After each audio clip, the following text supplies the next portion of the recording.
दोस्तों, आज हम बात करेंगे भारत की एयर कॉम्बैट ताकत से जुड़ी एक बहुत ही दिलचस्प खबर की। यूरोप की बड़ी मिसाइल कंपनी एमबीडीए यूके ने भारत के साथ मिलकर एक नई beyond visual range air to air missile बनाने का प्रस्ताव रखा है। ये मिसाइल मौजूदा मेटेओर मिसाइल पर आधारित होगी, लेकिन इसमें भारतीय तकनीक भी जोड़ी जाएगी ताकि इसे भारतीय वायुसेना और नौसेना के लगभग सभी लड़ाकू विमानों पर लगाया जा सके। फिलहाल मेटेओर मिसाइल सिर्फ हमारे राफेल जेट्स पर ही इस्तेमाल हो सकती है। भारतीय वायुसेना के पास 36 राफेल हैं और नौसेना के लिए 26 राफेल एम खरीदे जा रहे हैं, लेकिन तेजस, MiG-29, मिराज 2000 या फिर सुखोई पर इसे लगाने की इजाजत यूरोपीय देशों की शर्तों की वजह से नहीं है। यही पाबंदी दूर करने के लिए एमबीडीए यूके भारत के साथ मिलकर नया वर्जन बनाने की पेशकश कर रहा है। लेकिन दोस्तों, भारत इस ऑफर को लेकर ज्यादा उत्साहित नहीं है। वजह है हमारी अपनी स्वदेशी मिसाइल अस्त्र का पहला वर्जन अस्त्र MK1 पहले ही सफल हो चुका है और SU-30 तेजस पर इसे लगाया जा चुका है। अब अस्त्र MK2 पर काम चल रहा है और 2026 तक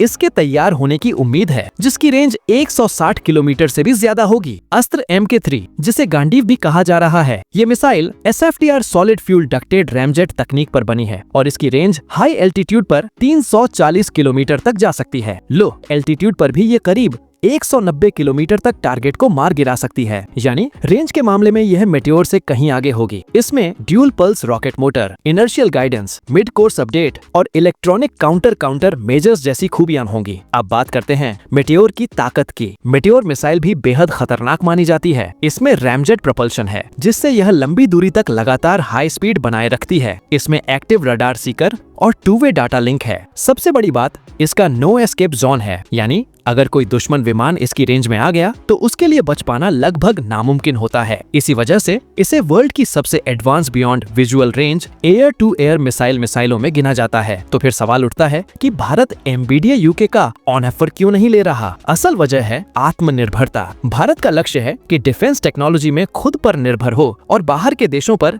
ज्यादा भरोसा न करना पड़े। हाल के सालों में सरकार ने पॉजिटिव इंडिजनाइजेशन लिस्ट भी निकाली है, जिसमें साफ कहा गया है कि कई हथियार अब सिर्फ भारत में ही बनाए जाएंगे। इसके अलावा भारत का अनुभव बताता है कि इंटरनेशनल प्रोजेक्ट्स में कई बार टेक्नोलॉजी ट्रांसफर अधूरा या देर से मिलता है। उदाहरण के लिए SU-30 MKI का प्रोजेक्ट रूस से काफी देर तक अटका रहा। भारत नहीं चाहता कि वैसी परेशानी फिर से हो। DRDO को भरोसा है कि अस्त्र MK3 समय पर तैयार हो जाएगी, क्योंकि अस्त्र MK1 पहले से प्रोडक्शन में है और लगभग 3000 करोड़ रुपए की डील से 350 से ज्यादा मिसाइलें बन रही हैं। यानी भारत अब खुद दुनिया की टॉप एयर टू एयर मिसाइलों की लिस्ट में एंट्री कर रहा है। अगर भारत एमबीडीए का ऑफर मान भी ले तो नई मेटेओर वर्जन बनाने में 2030 तक का वक्त लग सकता है, जबकि अस्त्र MK3 अगले 5 साल में तैयार हो जाएगी। ऐसे में भारत को अपने ही प्रोजेक्ट पर भरोसा करना ज्यादा सही लग रहा है। फिर भी एमबीडीए का ऑफर पूरी तरह से बेकार भी नहीं है। अगर भारत चाहे तो उनके साथ मिलकर टेक्नोलॉजी सीख सकता है, खासकर